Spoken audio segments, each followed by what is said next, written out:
What's up, guys? Welcome back to another Diesel Dog video. Doing another every job this week video. I've done a couple of these and I kind of like doing it. Give some of you younger guys a look at what to expect getting in the field. And some of you guys have been around for a while. It's kind of interesting to see what other guys do as opposed to yourself. Every job's different. Everybody's doing different stuff. So it's kind of cool to see what other guys are doing. I'm interested in other guys' stuff, and maybe some of y'all are interested in what I do on a day-to-day basis, which varies quite a bit in the independent shop I work at, KB Truck Repair. And so I'm going to do a little video going over everything I worked on this week. Starting Monday, I got a little cheat sheet because there's no way I could ever remember every job that I work on throughout a whole week. Sometimes I can't even remember at the end of the day what I worked on starting in the morning. So anyways, Monday rolled in. I was in the middle of a clutch job. This was on a Freightliner. Couldn't remember. I wrote it down here, a little Freightliner. This was like a 2013-ish, I think, Freightliner or whatever. This was an automatic transmission. The Detroit automatic had a clutch go out in it. So it did the clutch, did the actuator, and the airline going to the actuator. So finished that up that day, programmed the trans and the actuator, and then the guy wanted it washed off and wanted some engine oil leaks checked. So I ended up having to wash off the whole engine bay and underside, and then ran it for half hour, 45 minutes or so while I was checking the oil leaks, and ended up finding the rocker box was leaking, which I suspected was all oily on that side, but it was going through. It was leaking through the pass-throughs for the fuel lines going in. This was a Detroit. And then the two pass-throughs for the injector harnesses on the left side there were leaking oil too. And the oil pan on the front side, I could see was coming out of the corner and running along. So it had a few oil leaks. They were not super bad. Enough, if you run it long enough, it's going to be causing, maybe some drips here and there. So advised them, and that was that for that whole day. So that pretty much took up my whole day. All right, so moving on to Tuesday, first thing in the morning, 2011 Silverado half-ton. This was a 4.8 liter. Someone else diagged it the week before, then they brought it back. Needed a fuel tank pressure sensor, threw that in. I was able to get it in without pulling the fuel tank down. Sits on top, basically your fuel pump assembly, it just pushes right into the top of there. With a connector, just a little pressure sensor in there. So pulled the drive shaft out, was able to barely sneak like my eyeball up there, and just I could see it, and I could barely squeeze up, and I got the connector released, and then pried the sensor out. It was just a rubber grommet. You push it in, so pushed it out. The grommet comes out with the sensor. Put a little bit of assembly lube, trans gel, whatever you want to call it, on that little grommet, push the new one in, and then they wanted a rough idle checked out. It had a little bit of a rough idle. This thing had like 130,000 miles on it. They couldn't tell me if it had been tuned up or anything, or when the last time it was, because when I pulled the boot off the plug, I could tell it wasn't the original plug. It was AC Delco plugs in it, but I don't think they were original.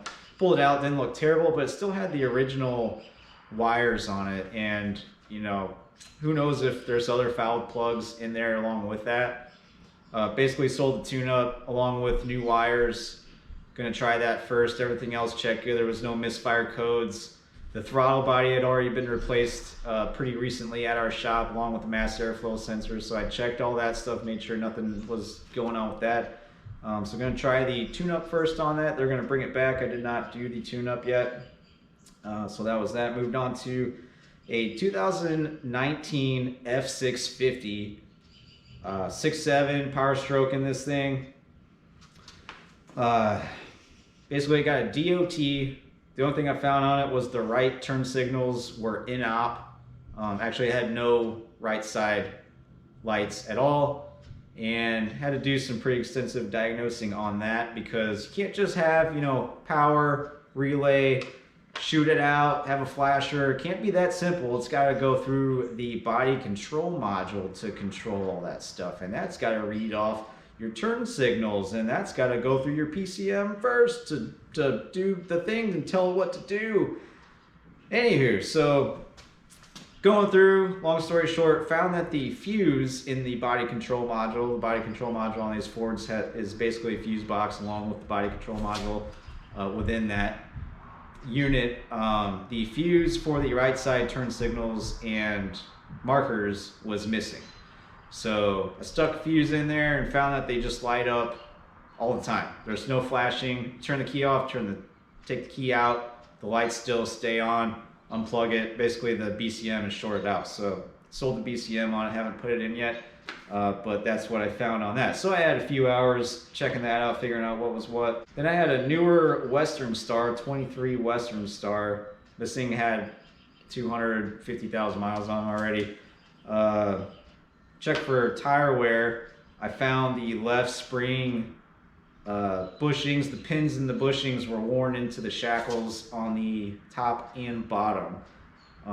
So basically needs that left side hanger. Everything was shifted in there, worn into each other, so it needed the hanger, the shackles, the pin.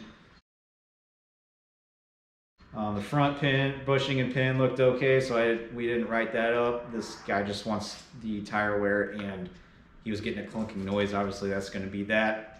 I could see steering, had someone steer the wheel back and forth, and I could see the bottom spring moving. That's how I kind of identified that initially and found those worn into each other. So, and then I got a grease job, and then I got an air leak. I let it sit overnight because I was like, at the end of the day, that I started on that before I moved on to something else here. But let it sit, so it let it sit till 9 o'clock in the morning when I came in. My shift starts at 9. Went and checked it out. It only gone down to like 95 psi while sitting that whole time, which is pretty good. Honestly, you're never gonna get. I mean, you could if you spend enough time trying to get 0 air leaks, but a lot of these trucks are just empty in the morning and nobody complains. But this guy, you know, I sprayed everything down, couldn't find a leak. There's obviously some seepage somewhere within the whole air system, but yeah, 95 psi after that many hours, sitting completely overnight. Advised the guy, and I didn't hear anything else after that. So that was that. And I also checked out a 2015 F550 right at the end of the day. Had a few different issues with this thing. And I don't think I noted everything here, so I'm gonna try to remember real quick here. So I know they were complaining of low power. They thought it was in D rate. They brought it in, it was driving okay for me, but the DEF fluid was like completely empty. So I filled it up with DEF and I cleared the, you know, like so many miles to D rate message out of the dash, got that all squared away. Test drove it, still thought it drove okay, but the coolant temperature was only getting like only a little bit off the cold needle on this Ford truck. So looked at it on the data, and it was only getting, like, after a long test drive, you know, around where my usual test route, it only gotten up to like 142 degrees. It was not warming up. So my assumption was that it was not warming up enough for the computer to put it into a regen, which may have clogged the DPF up a little bit. Anywho, so put thermostats in it. I sold had like 250,000 miles on it, so I sold the engine thermostat, and I sold both auxiliary cooling system thermostats, which I do quite often. If you're doing one, it is separate systems, but then you know right off the bat you've got all new thermostats, coolant's topped off, everything's good on the cooling system side, both sides of your Ford there. So I wrote up for thermostats, advised, and then that brings us into Wednesday. So here was the confusion. I let the Western Star sit overnight, but I checked it Wednesday morning. So there we go, let's clarify that. Only down to 95 psi, blah, blah, blah. And then I did have a check engine light on, so we advised, and then they wanted a quick scan on it, had a NOx conversion code. The guy needed the truck, so he's gonna keep an eye on it and then bring it back if the thing comes back on, which inevitably it probably will. So there you go, first thing Wednesday morning. Then we moved on to a 2016 International Pro Star. Had to pull the transmission out to send out. Transmission? Well, it must be nice having to only work on all them little pickup trucks. Real diesel mechanics work on them big trucks. You ain't no real diesel. Anywho, so yeah, to pull the transmission out, Eaton trans, pretty simple. Didn't pull the clutch. This is a sold unit from a truck dealership up the road, grinding in gear, so we pulled it out, sent it out to another shop where there was a transmission shop we used that they were going to go through it, see what it all needed, if it could be repaired or new transmission. So that was that. That's still sitting. I have not gotten it back yet.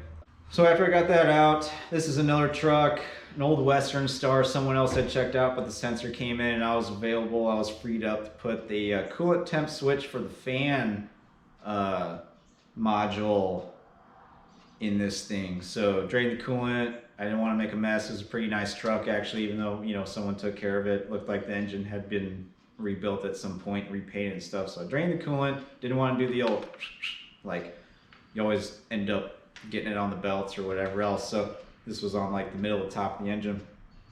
So put that in, filled it up, ran it, warmed it up. Fan was coming on and off, no lights or anything on the dash, so called that good. Then I had an old International, I don't remember what year this thing was, 08 or you know something like that, 03 maybe, I can't remember. Anyways, had a bad tractor protection valve on it, found up on the outside of the firewall next to the foot valve. Released the brakes on the trailer, gushing air on the firewall. Found that was leaking on the back side. There's like a little tiny relief port back there that it was bleeding through. So ended up pulling it in, got a new valve right away, put it on, took care of the thing.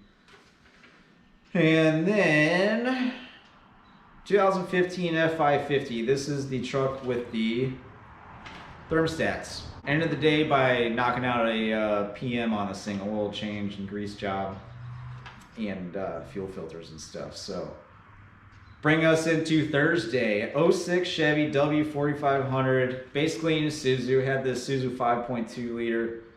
They were complaining of a misfire. I scanned it. It had a fuel rail pressure sensor code, and I noticed that it just recently looked like it just recently been serviced by another. This company has people that come to their lot and service their vehicles. So sometimes on these, when you service them and you're priming up the fuel and you're cranking on it, it'll set a fuel pressure code, and then once it notices fuel pressure, you drive it long enough, it'll go inactive, but it'll still be stored in the computer. So this was an inactive fuel rail code. Test drove 2 times, never had any issues. Injector cutout test, had no issues with misfires or anything. So advised, they're gonna drive it, see what it does, or maybe get more information, see when it did it, or if it did it all the time or whatever.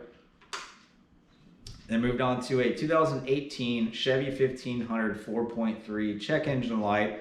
Had a PO 455 evap large leak. Ended up finding the purge valve was bad. I always checked the canister vent and purge valves. This thing had recently had a vent valve put on it and a new line going up to the purge valve. Actually, I checked this out. Someone else had to do the work, but when I checked it out, the purge valve was working pretty good. So it must have had an intermittent deal going on with the purge valve, but the vent valve was stuck. So I commanded on and off. I could blow through it, so it was sticking. So the purge valve, commanding it, the duty cycle, the percentage, whatever you want to call it, was working just fine. Checked it out this time with the code back, and I noticed that it was like cutting in and out. Like you could hear it, and then it'd get really soft and stop. You wouldn't hear it. It'd go up a couple more percent, and then it'd kick back on. It was really intermittent. So I ended up putting the purge valve on it later that day. Came in, redid the evap service bay test. Everything passed, and I don't suspect it'll be back. I'm pretty sure. We don't have a smoke machine, so got to do things kind of a little bit the old-fashioned way, and evap stuff is tough. Like you could have just a barely little bit seeping overing on a line or something. That's possible. Without the smoke machine, it's hard to really narrow that down, but pretty obvious that purge valve was bad.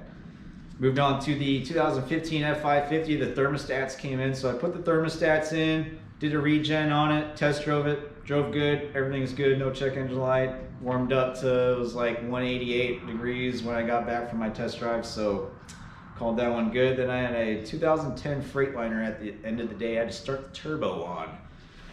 So Friday, coming into work, right back on that turbo. This thing, an old dog. So all the coolant lines, threaded coolant lines, were all seized on this turbo. It took a little bit extra time trying to get everything loose. The turbo mounting nuts were a pain to get loose.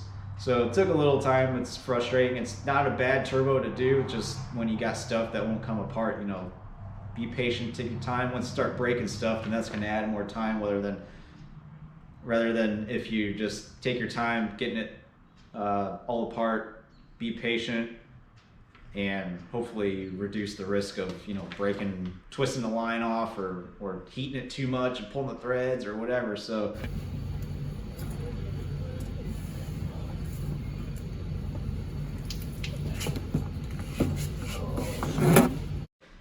ended up getting everything apart, put back together later that day, but I got a little bit interrupted in the middle of the day. A Mac came in, a newer Mac, check engine light. They just wanted to see what it was. It's kind of a regular customer.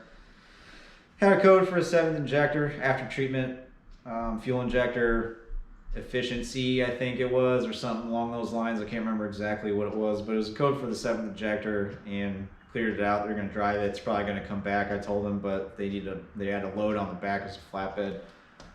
So they had to go do that, and I told them if it came back on, they're just going to have to bring it back to the shop and leave it, and we're just going to have to do a little diagnosis on it. And then also after that, I had a 98 Kenworth come in. The guy wanted a clutch adjustment, and the clutch was like spot on. Free travel was good, gaps were good. The only thing I noticed was the cross shaft bushings. I could take it and clunk, clunk, clunk, clunk, clunk, so that you're going to lose some adjustment when you have play, you know, anywhere in your linkage portion of your clutch and transmission system. So I asked the guy, he thought it was grinding in some gears. We also said it didn't drive the truck very often, so it might have been him. So I told him, look, you know, the cross shaft bushings are bad, but everything else is good. So if you got some grinding going down the road, maybe he's floating the gears and doesn't know that. That's probably going to be a transmission issue, your synchros or something going out. And then, of course, you know, after coming off the road, he said, well, you know, while it's in, maybe the RPMs aren't working on this thing on the dash. Do you think we could take a quick look at that?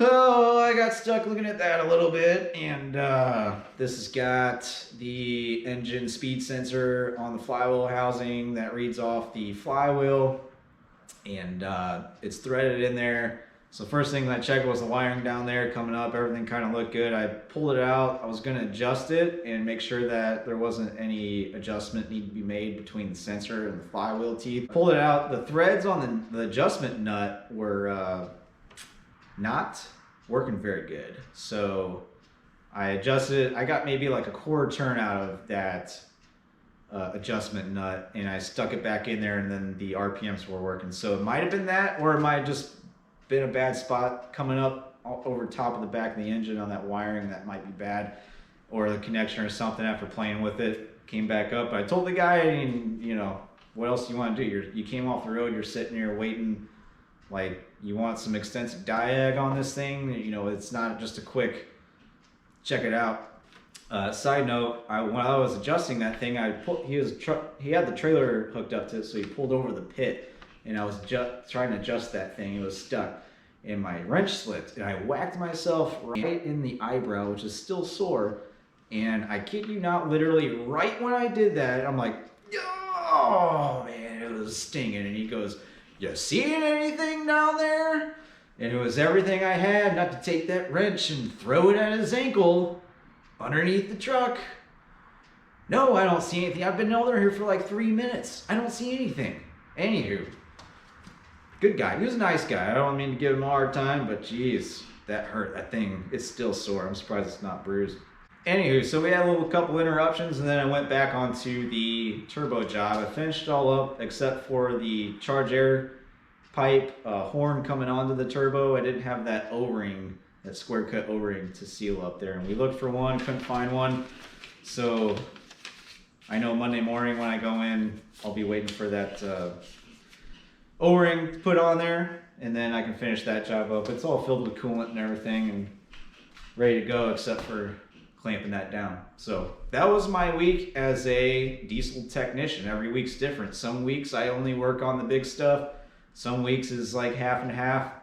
Some weeks I'll go like 2 or 3 weeks. It seems like I only work on light duty pickups, Ford, you know, F-250s up to 550s or stuff along those lines. So I like my job where I work because, and what I've kind of fallen into there, just because I work on so many different things, and I like working on the light duty stuff. Some guys don't like touching them. I don't mind working on them. Some guys, you know, in the field don't want to work on the big stuff, and I don't mind touching those either. I think it's cool working on the big trucks. So I like the little mix of stuff I have.